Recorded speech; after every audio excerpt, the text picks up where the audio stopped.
Hai guys, kembali lagi bersama kami di channel Arafi. Bagaimana kabar kalian? Semoga baik-baik saja dan semoga kalian semua dijauhkan dari kata sakit teman-teman.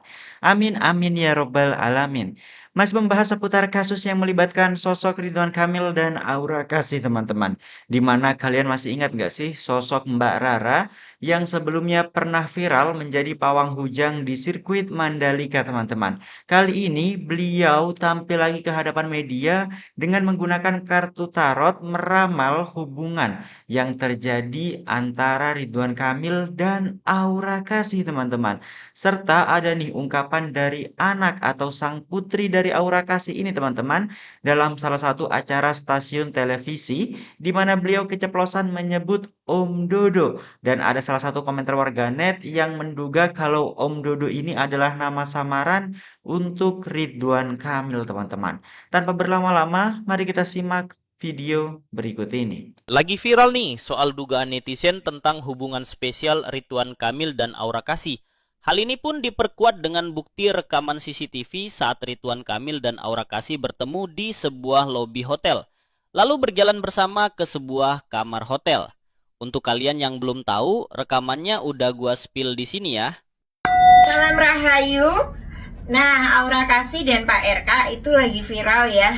Fotonya itu diduga liburan bareng-bareng. Nah, aku tuh sempat memprediksi tentang Pak RK dengan gosipnya itu dulu tuh dengan Mbak Lisa ya. Nah, prediksiku mereka tuh pernah berhubungan.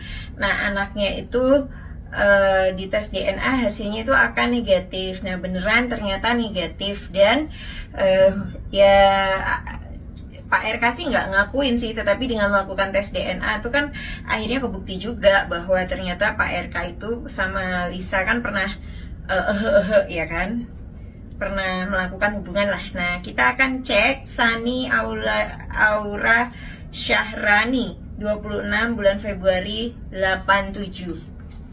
Oke, nah ini aku akan bakar kertasnya.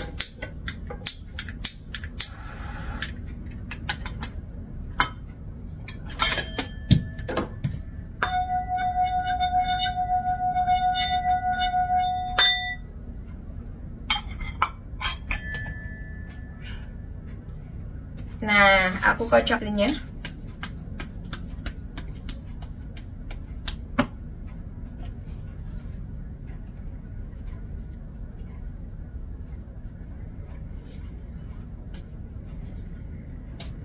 Ini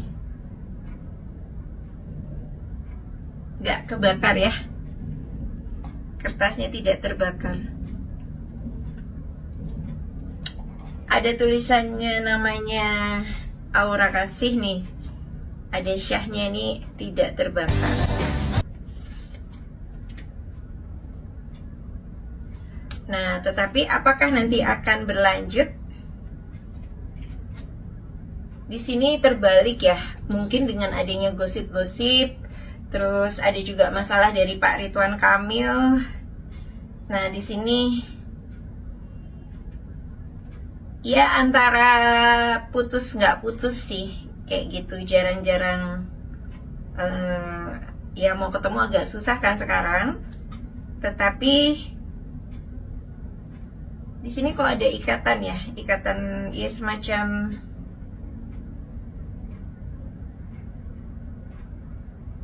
sepertinya udah ada ikatan pernikahan ini. Mungkin sudah nikah siri. Karena ini sudah ada ikatan, simbol dari pernikahan ya. Ya meskipun akhirnya ya tetap ngelak terus, nggak ada hubungan segala macam. Nah nanti waktu yang akan menjawab lah, intinya tuh seperti itu. Nah mungkin lebih jauhnya aku nggak mau ngecek lebih dalam. Prediksi ala Rara itu bisa saja gitu, bisa juga enggak. Salam Cahaya Kasih Alam Semesta. Ini nih dia kan lahir tahun 2019 waktu itu. Terus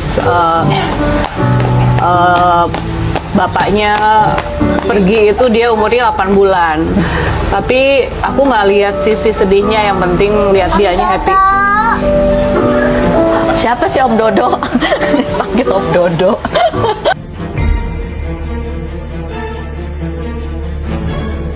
Tidak ada yang menyangka, sebuah potongan video singkat di TikTok justru membuka kembali kotak isu yang selama ini dianggap sudah mereda. Bukan pengakuan, bukan klarifikasi, bahkan bukan dari sosok dewasa, melainkan dari seorang anak. Satu kalimat polos yang terucap tanpa beban, tanpa skenario, tanpa kepentingan apapun. Namun, justru kalimat itulah yang membuat ribuan netizen berhenti menggulir layar, mengulang videonya, membaca kolom komentar, dan bertanya-tanya, ada apa sebenarnya di balik semua ini? Sebelum kita masuk lebih jauh ke ceritanya, pastikan kamu sudah subscribe channel ini. Karena di sini, kita tidak sekedar membahas apa yang terlihat di permukaan, tapi mencoba merangkai potongan-potongan cerita yang tercejar di ruang publik. Semoga setiap yang menonton, yang berkomentar dengan bijak, dan yang menekan tombol subscribe selalu diberi kesehatan, ketenangan, dan dijauhkan dari prasangka buruk yang merugikan diri sendiri. Dan ada satu pesan penting yang perlu kita renungkan sejak awal. Di era media sosial hari ini, satu ucapan kecil, bahkan dari seorang anak, bisa berubah menjadi bola salju besar yang menyeret banyak nama, banyak persepsi, dan banyak penilaian. Maka, kebijaksanaan menjadi hal yang mahal, tapi sangat dibutuhkan. Semua bermula dari sebuah video wawancara yang beredar luas di TikTok. Dalam video tersebut, Aura Kasih terlihat tengah diwawancarai santai.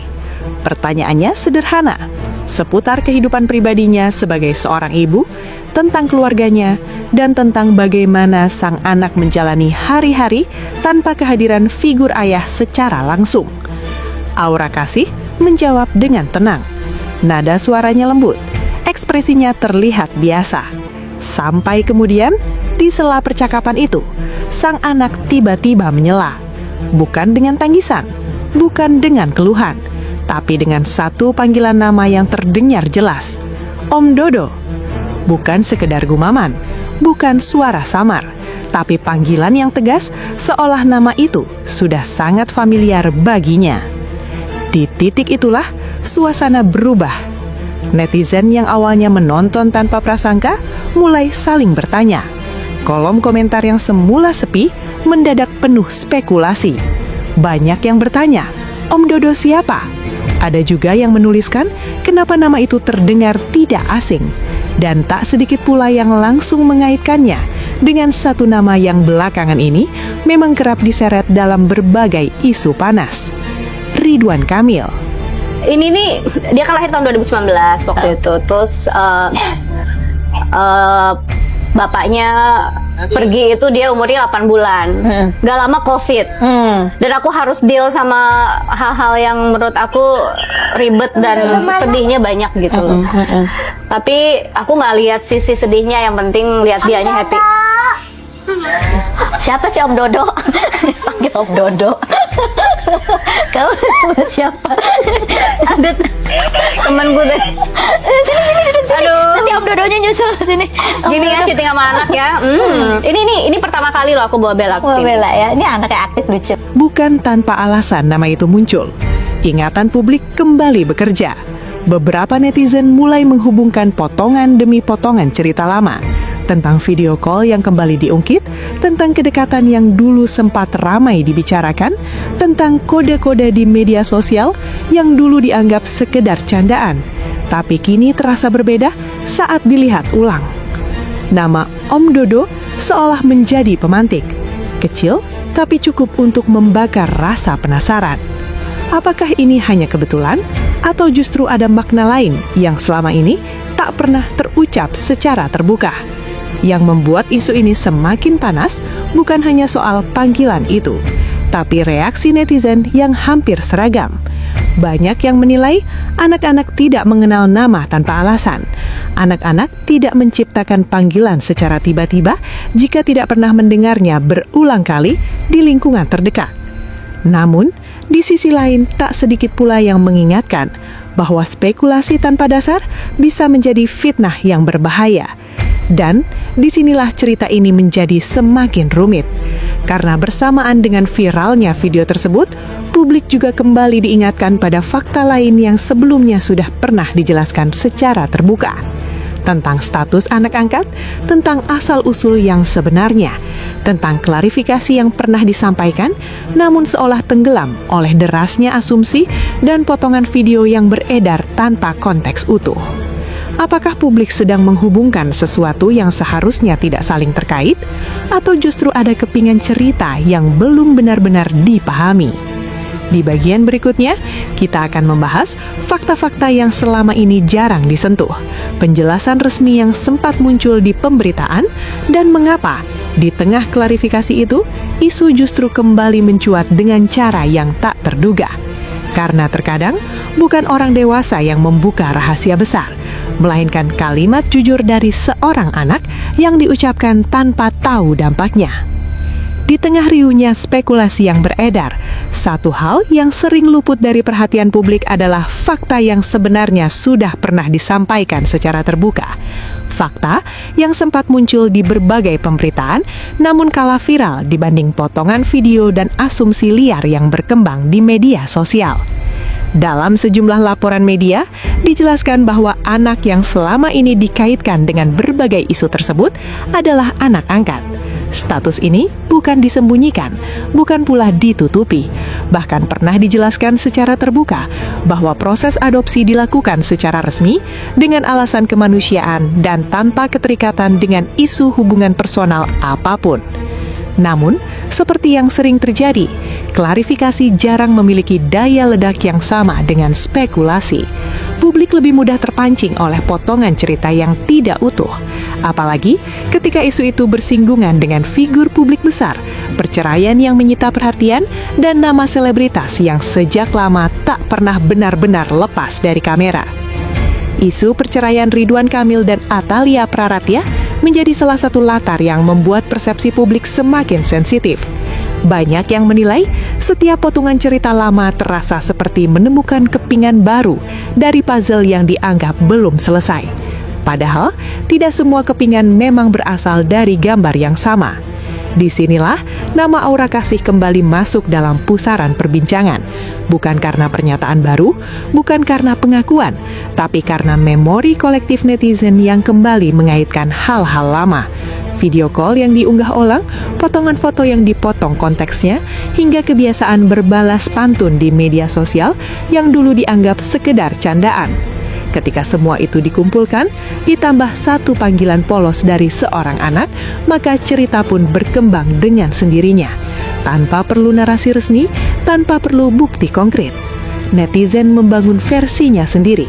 Sebagian merasa yakin, sebagian lagi ragu, dan sebagian mencoba berdiri di tengah, mengingatkan bahwa fakta dan asumsi adalah dua hal yang sangat berbeda. Media kemudian mencoba meluruskan. Dalam pemberitaan disebutkan bahwa tidak ada bukti yang menguatkan dugaan anak tersebut memiliki hubungan biologis dengan siapapun selain orang tua kandungnya. Bahwa status anak angkat sudah dijelaskan, dan bahwa keterikatan dengan isu personal lainnya hanyalah spekulasi publik yang berkembang liar di ruang digital. Namun sekali lagi, kebenaran seringkali kalah cepat dibanding cerita yang terasa sensasional. Yang menarik, tidak ada pernyataan emosional, tidak ada klarifikasi panjang di media sosial. Baik dari Aura Kasih maupun dari Ridwan Kamil, semuanya memilih diam. Dan justru dalam keheningan itulah, netizen semakin bebas menafsirkan. Diam dianggap pengakuan, diam dianggap pembenaran. Padahal diam bisa berarti banyak hal. Bisa jadi lelah, bisa jadi memilih menjaga anak dari hiruk-pikuk dunia dewasa, atau bisa jadi tidak ingin memperpanjang cerita yang sejak awal tak pernah dimulai oleh mereka. Di titik ini, kita sebagai penonton perlu berhenti sejenak, menarik nafas, dan bertanya pada diri sendiri, apakah kita sedang mencari kebenaran atau sekedar hiburan dari drama orang lain? Karena satu hal yang pasti, di balik isu besar ini, ada seorang anak yang tidak pernah memilih untuk berada di tengah sorotan. Ada keluarga yang kehidupannya menjadi konsumsi publik. Dan ada jejak digital yang tak bisa ditarik kembali, meski kelak kebenaran telah dijelaskan. Hikmah yang bisa kita ambil dari kisah ini sederhana, tapi sering kita abaikan. Bahwa tidak semua yang viral adalah fakta, tidak semua yang ramai adalah benar, dan tidak semua keheningan berarti kesalahan. Di era media sosial, empati adalah hal yang langka, padahal justru itulah yang paling dibutuhkan. Mungkin alih-alih sibuk menebak-nebak siapa Om Dodo sebenarnya, kita perlu belajar satu hal penting, menjaga batas antara rasa ingin tahu dan hak privasi orang lain. Karena hari ini, kita adalah penonton, tapi siapapun bisa menjadi cerita berikutnya. Dan ketika itu terjadi, kita tentu berharap publik memilih untuk bijak, bukan sekedar berisik. Soal pengakuan Lisa Mariana menerima uang klarifikasi ini. Di mana-mana hobi ngemil. Lisa Mariana dapat aliran dana dari Ridwan Kamil. Asik-asik. Aliran dana itu bagaimana semestinya? Ada yang nyampaikan itu indikasi pemerasan. Ada yang nyampaikan lah ya. Itu bisa dilacak oleh PPTK sebenarnya. Cuman kita pastikan ya, siapa yang akan memberikan perlindungan, siapa yang akan melindungi, siapa yang akan terlindungi. Kita lihat, ini ada indikasi dugaan tindak pidana TPPU, ya kan, di balik tindak pidana asalnya, dugaan tindak pidana asalnya ya. Mudah-mudahan Pak Ridwan Kamil sehat-sehat selalu, jangan terlalu memikirkan para wanita ya, karena semakin tinggi derajat seorang semakin rentan kena godaan, begitu ya. Nauzubillah min zalik. Itu saja. Selamat sore. Mari semua dansa denganku, dekat aku dan hanyutkanku. Lagi rame betul sound tuh, aku dengar-dengar di FYP aku ya kan. Serame gosipnya. Giliran pas Pak Ridwan Kamil digosipin sama Lisa Mariana, kalian marah, kalian bully Mbak Lisa, kalian gak percaya. Giliran Aura kasih percaya kau ya kan. Aku gak tahu lagi ya, POV jadi bu cinta istrinya. Maksud aku yang akan menjadi mantan istrinya itu. Tapi salut aku sama netizen Indonesia. Bisa dia mengurutkan waktu-waktu, jam-jam sampai liburan Eropa mereka yang bertahun-tahun lalu. Ketemu. Kataku apa? Jangan macam-macam sama Badan Intelijen Netizen Indonesia. Aku udah gak tahu lagi yang ngebayangin Pak Ridwan Kamil tuh POV-nya kayak gimana. Allah, itu pasti. Ketahuan pula aku masih kasih nih. Kalau sama Lisa Mariana kemarin bisa aku ngeles, tapi sama Aura Kasih nggak bisa. Tapi aku yakin kayaknya ada benarnya kata Mbak Lisa itu. Masih banyak Lisa-Lisa yang lain. Mana nih suara ibu-ibu yang kemarin pada muji-muji. Nggak mungkin lah Pak RK begitu. Pak RK itu idaman semua perempuan. Nggak, idaman semua para pelakon. Sudahlah, tulis di kolom komentar ya guys, seru kali. Ridwan Kamil adalah contoh paling rapi dari politik di era media baru, ya. Beliau adalah seorang arsitek, teknokrat yang dicitrakan kreatif, dekat dengan anak muda, dan tentu kekuatannya adalah aktif bermedia sosial. Dari wali kota Bandung sampai gubernur Jawa Barat, ia membuktikan bahwa ia bukan hanya pemimpin, tapi dia apik akurasi dan memoles dirinya sendiri sedemikian sempurna. Setiap unggahannya terasa personal, setiap video yang dia buat ini membangun kedekatan, dan tentu ada humor di sana, dan ada keluarga, tentunya ada bu cinta. Pokoknya Ridwan Kamil simbol dari family man idaman ya. Bukan hanya sekedar pencitraan asal-asalan, ini branding politik yang konsisten dan cerdas. Dan harus jujur, dan kita harus akui bahwa model ini berhasil, tapi sebelum ada ledakan. Ledakan itu lahir karena ada satu hal yang sering kita lupakan dalam politik ya, bahwa citra itu bisa dibangun, tapi kepercayaan tidak bisa direkayasa. Dan tentunya ketika citra dibangun terlalu tinggi, ia tidak akan runtuh pelan-pelan, ia akan jatuh dan suaranya akan terdengar kemana-mana. Dan ini yang terjadi dengan Ridwan Kamil ya. Ini tentang jatuhnya seorang politisi. Mari kita bahas. Pokoknya Allah menggerakkan hati Kang Emil itu untuk mengambil anak laki-laki.